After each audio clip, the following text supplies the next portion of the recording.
students, welcome to exam sufficient. என்ன இந்த கையில பழம் இருக்குன்னு யோசிக்கிறீங்களோ? நாங்க பழத்தை சாப்பிட போறது இல்ல. நாம் உண்பவையும் குடிப்பவையும் பாடத்துல இன்றைக்கு உங்களுக்கு நான் பழக்கலவை செஞ்சு காட்ட போறேன். நீங்களும் உங்களோட வீட்டுல செஞ்சு சாப்பிடுங்க. என்ன நாங்க இன்றைக்கு பழக்கலவைக்காக எடுத்துள்ள பழங்கள் பலாப்பழம், மாம்பழம், பப்பாசி பழம், வாழைப்பழம். நீங்க உங்களோட வீட்டு சூழல்ல என்னென்ன பழங்கள் கிடைக்குதோ அதையெல்லாம் நீங்கள் பழக்கலவைக்காக எடுத்துக்கொள்ளலாம். பிரீத்திகா, முதல்ல என்ன செய்யணும்? நாங்கள் சரி, நீங்க இப்ப போய் பழங்களை கழுவிட்டு வாரீங்களோ?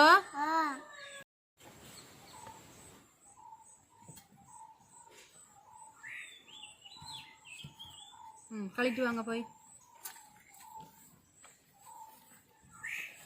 நாங்கள் பழங்களை சாப்பிட முதல்ல என்ன செய்யணும்? அதை சுத்தமான நீரால கழுவணும். நாங்க இப்ப கழுவிட்டோம்.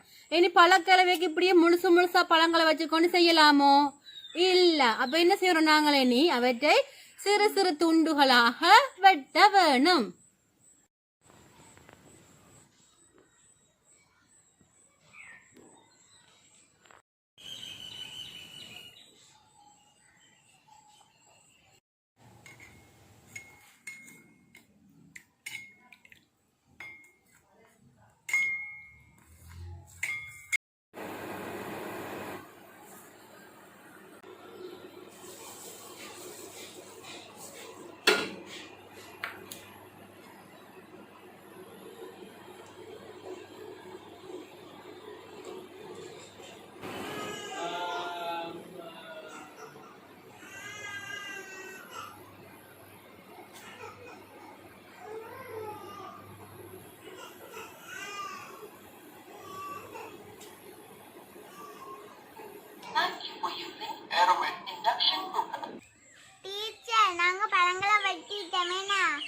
ஓ, இனி நாங்க என்ன செய்யணும்?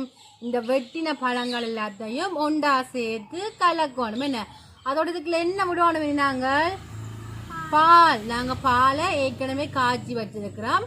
அந்த பாலையும் இதுக்குள்ள சேர்த்து பழங்களையும் பாலையும் ஒன்றாக கலக்க வேண்டும். இப்ப நாங்க சீனியும் கஸ்டர்ட் பவுடரும் சேர்த்து காய்ச்சி வச்சிருக்கிற பாலை இந்த பழக்கலவையில விடுவோம். என்ன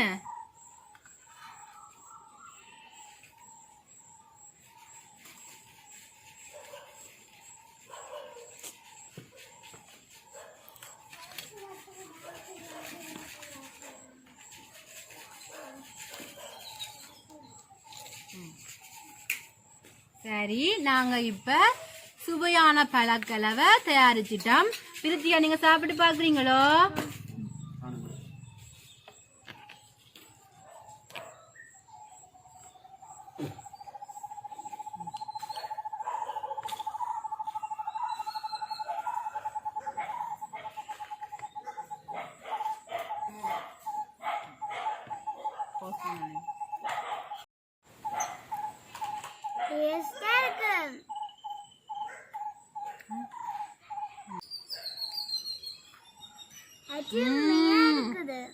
மிகவும் அருமையான சுவையாக உள்ளது. நீங்களும் மறக்காம உங்களோட வீட்டுல பழக்கலவை செஞ்சு பாருங்க. நாங்க பழக்கலவை சாப்பிடுறதால எங்களுக்கு நிறைய நன்மைகள் இருக்குது. நாங்க என்னென்ன நன்மைகள்னு சொல்லி பார்ப்போமோ? நாங்க பழக்கலவையில என்ன செய்வோம்? நிறைய பழங்களை சேர்ப்போம். என்ன அப்படி நாங்க நிறைய பழங்களை சேர்க்கிறதால எங்களுக்கு எல்லா பழங்கள்ல உள்ள சத்தும் எங்களை உடல்ல வந்து சேரும். சில பிள்ளைகளுக்கு என்ன ஆப்பிள் விருப்பமா இருக்கும், வாழைப்பழம் விருப்பம் இல்லாம இருக்கும். நாங்க பழக்கலவையில எல்லா பழங்களையும் சேர்க்கும் போது அவர்கள் என்ன செய்வார்கள்? விரும்ப தங்களுக்கு விருப்பம் இல்லாத பழத்தை தூக்கி எறியாம எல்லாத்தையுமே சேர்த்து சாப்பிடுவார்கள். அப்பவைக்கு என்ன செய்யும்? எல்லா ஊட்டச்சத்தும் அவர்கள் உடம்புக்கு போய் சேரும். நாங்க பழக்கலவையில பால் சேர்க்கிறோம். அப்ப பால் சேர்ப்பதன் மூலம் நாங்க முழு ஊட்டச்சத்தையும் பெறக்கூடியதாக இருக்கும். ஆகவே நாங்கள் பழக்கலவை சாப்பிடுறது மூலம் இவ்வளவு நன்மைகளையும் பெற்றுக்கொள்கிறோம். இந்த வீடியோ உங்களுக்கு பிடிச்சிருந்துச்சுன்னா லைக் பண்ணுங்க, ஷேர் பண்ணுங்க, மறக்காம கமெண்ட் பண்ணுங்க. பை.